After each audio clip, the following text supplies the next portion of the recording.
Welcome to day 13 of our 21-day DAX challenge. Today's challenge helps us to understand the customer distribution.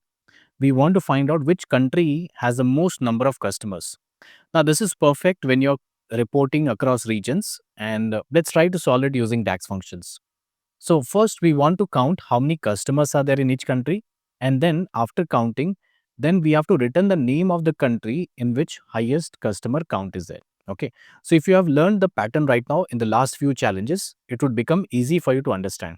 First, we create a virtual table, then a max variable, then we find out the country, and then we get the answer. We'll use the same pattern everywhere. Okay, so this is universal. If you have a hold on this, you'll easily understand. So first thing, let's write down the name of the measure. We want to find out the country with most number of customers. Okay.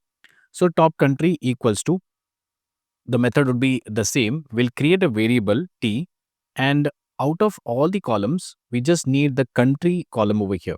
Okay. First we will get a values, and then it will be a country column name, customer count. Okay. Cust count will be the customer count, and we just want to calculate the count rows from which table? Customers table. Okay.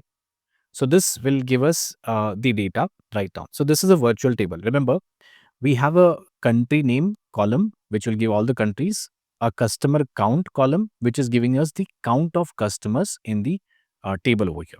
Now, this is not enough. We just need something named as variable, which is going to help us to count, okay, the maximum customers. Okay, so the variable would be simple. Max customers equals to, we can write in the same line. That's not a problem.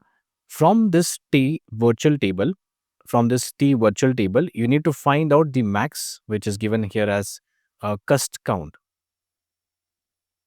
Perfect. So we have to type here at the cust count as the value which you want to find out from this data. The second variable we will define here as the top country. Okay. The top country, we can get it with the help of filter function from the virtual table. Give me only that particular row which the customer count column is equal to max of cust, maximum customers in that particular table. Okay. Now, once we get the country names from here, what we need to do is we just want to return. Okay. Now, return something named as max as a maximum value here. Okay. The name of the top country. Now, top country is the name of that column, and from here we want to find out the country name from the customers table. Okay. So what is this top country? This top country means this one. So it is giving us the value. Okay. And it is trying to match with the customer country, the table which you have already created. Once you press enter, now it is going to give me the country which is having the maximum number of customers. Let's find out. When you drag and drop, we get the output as USA. So USA has the maximum number of customers. If you want to find out without this, how do we do that? We go to a customer table. Okay. The customer table has some data. The country name is given here. So how many countries are there? Israel, Portugal, UK, and USA. And we want to find out the count of customers. So customers are again given here. We can drag and drop the company name and drop it here.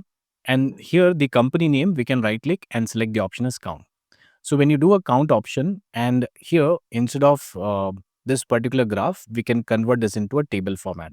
So when we click on the table, it clearly tells us that country USA is having the maximum customers, which is 7. Minimum goes to the other 2 countries.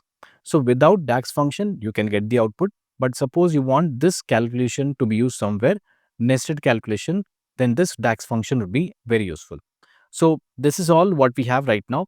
The getting detailed insights. Now this is great for regional reporting, planning marketing campaign by country wise, or deciding which markets to expand into. Okay, this is what you can get the insight from this data. So that's it for day 13 wrapped up. Tomorrow in day 14, we'll take this further and ask another question. The question would be, which customers generated the most sales in 1997? So stay tuned. It's going to be a practical one. I'll see you in the next video.